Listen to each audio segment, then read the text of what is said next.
دا لویه سینه نه ده، دا بدبختي ده زما وسته چې د پښتنو په مجلس کې هغه مجلس کې چې 100 نفره پښتانه ناست وي، یو دانه پارسیوان راځي، تاسو ټول یو دانه پارسیوان په خاطر ټول پارسي شروع کوئ. افسوس د ستاسو په حال، افسوس د ستاسو په حال.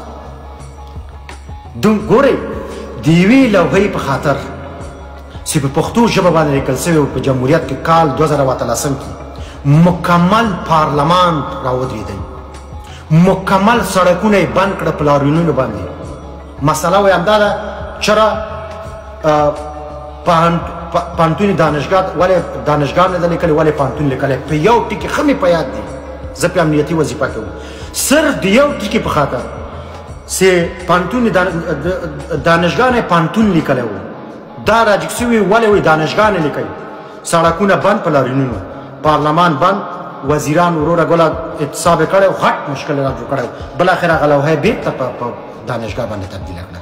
خو ته پښتون مکمل مضامین دی په پردۍ ژبه، په ایرانۍ ژبه، په تاجکستانۍ ژبه، خو ته راته ناست یې ولا وایي زه پښتون یم. برپدر ما او تا باندې پښتون لعنت شي. خجالت لږ ذره وباسه.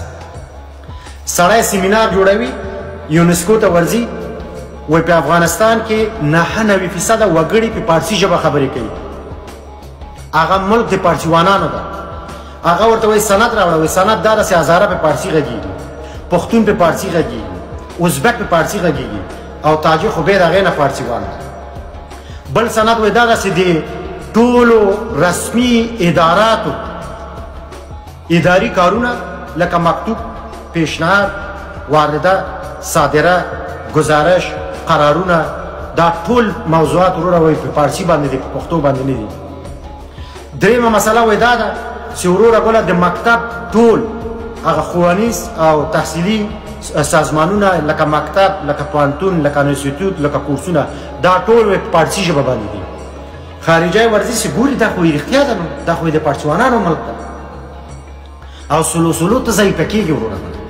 داسې وخت به راسي ستا پښتو باندې به خلک ملنډې وي، رشخند به در باندې وي. اوس هم بعضې در باندې وایي، وایي ما ضرورت نه لرم چې په پښتو ګپ وزنم. رښتیا وایي، هغه ضرورت نه لري چې پښتو ژبه باندې وغږېږي. خو که ته پښتون اداري سیستم په پښتو واړئ، بیا دا سړی ضرورت پیدا کوي. خو که ته پښتون اقتصادي چارې په پښتو واړئ، بیا دا سړی مجبوره کېږي چې په پښتو باندې خبرې وکړي. خو که ته پښتون ښوونیز سیستم په پښتو واړئ، بیا دا سړی مجبوره کېږي چې پښتو یې زده کړي. خو که ته پښتون سرمایه ګزاري وکړي د تا تجاران، علمي کتابونه په پښتو باندې ژباړه کړي، بیا دا سړی مجبوره کېږي چې په پښتو باندې وغږېږي. اوس مجبوره نه ده، رښتیا وایي اوس مجبوره نه ده، اوس مجبوره دی چې په پارسي باندې ورته مکتوب ولیکي. مجبوره یې سیستم دی همداسې ده، مجبوره دی چې ټول زده کړې دې په پارسي باندې کړي دي. هغه نه ده مجبوره، هغه مجبوره که چې زده کړي.